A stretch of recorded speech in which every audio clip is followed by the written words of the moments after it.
When you order wine, you understand that Cabernets and Merlots are very different, and that Cabernets can be different amongst themselves. Beef is kind of the same. Different cuts of beef can result in different flavor and tenderness profiles. All of the steakhouse cuts, the filet mignon, the New York strip, the T-bone, the porterhouse, and the ribeye come from only 2 primals on the animal. As you can see, there are 9 primals. The 2 that we're interested in are positioned right here in the middle of the back, the short loin and the rib. The rib is closer to the chuck end, which is a richer, more flavorful position. The short loin is closer to the round, which is going to have leaner characteristics. I've got some examples of the different steakhouse cuts so that you can identify them, and also so that you can know what to avoid. Here we've got a 10-ounce center cut complete trim filet. Center cut means that it's the absolute center barrel cut of the tenderloin. Complete trim means that all exterior fat and ligament has been removed. When you're picking out a filet, you really want to avoid this right here. This is the chain. It's connected to the tenderloin by this little strip of fat and connective tissue. Kind of takes away from the experience of the filet, because you really have to be a surgeon to get a good bite out of the chain. It's just not very much fun to dissect it. This is also not complete trim. You can see the exterior fat left on. We purchase 2 pounds of tenderloin to get 1 pound of filet mignon. So all of the cost of the chain, the connective tissue, and the fat, where you might get it somewhere else, we go ahead and absorb that cost. This is our beautiful New York strip. 16 ounces, is nice and thick so that it stays juicy on the grill. It's got about 1/4 to 1/8 of an inch of fat up here at this characteristic strip of fat where the cut gets its name. When you grill this strip of fat is kind of melt into the steak so that you really have a flavorful, juicy steak. Something to look out for, though, is the vein steak. The vein steak is the last steak on the primal towards the chuck end, and it has this ligament going right through the middle. Really takes away from the experience, and it's something to avoid.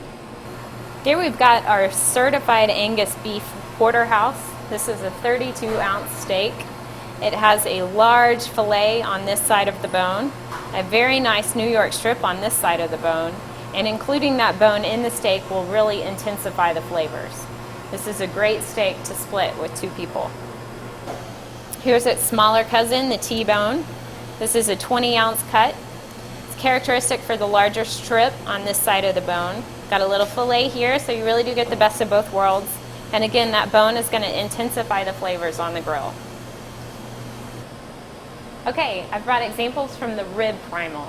The rib primal is known for richness. Now, in the primal there are varying degrees of richness, which you can select depending on what you like. Here I've got a whole rib roll from which we cut ribeye steaks. Here at the Taste of Texas, you can come back and select which ribeye you'd like cut. So there are 2 ends of this rib roll, the chuck end and the loin end. The chuck end is going to be richer. The loin end is a tiny bit leaner. Here you can see the chuck end has the characteristic eye of fat, where the ribeye gets its name, the heart of the ribeye here, and that very rich and flavorful top muscle. At the loin end, the heart of the ribeye encompasses the whole steak, and that top muscle is much less pronounced. We also have cowboy steak here at the Taste of Texas. It's a 24-ounce bone-in ribeye. Wonderful richness to it, and also the bone is going to intensify that flavor on the grill. Another important component of a great steak is aging. Aging refers to the process where beef is allowed to rest in its natural juices. There is a naturally occurring enzyme in beef called cowpain. Cowpain serves 2 purposes. 1, it breaks down the rigid connective tissue, resulting in more tenderness. And 2, it breaks down the tasteless, large protein molecules into flavorful fragments that your tongue actually can taste. Here at the Taste of Texas, we wet age our steaks for 29 to 35 days, which is fully 2 weeks longer than industry standards. You are guaranteed a great steak. We found that the pristine beefy flavors and the wonderful tenderness of wet aging is overwhelmingly preferred by our customers. So like wine, beef has certain qualities that you can come to expect. Understanding this will help you recognize what cut is best for you when you go to buy your dinner. If you have any questions at all, please feel free to visit our website, tasteoftexas.com, and email us.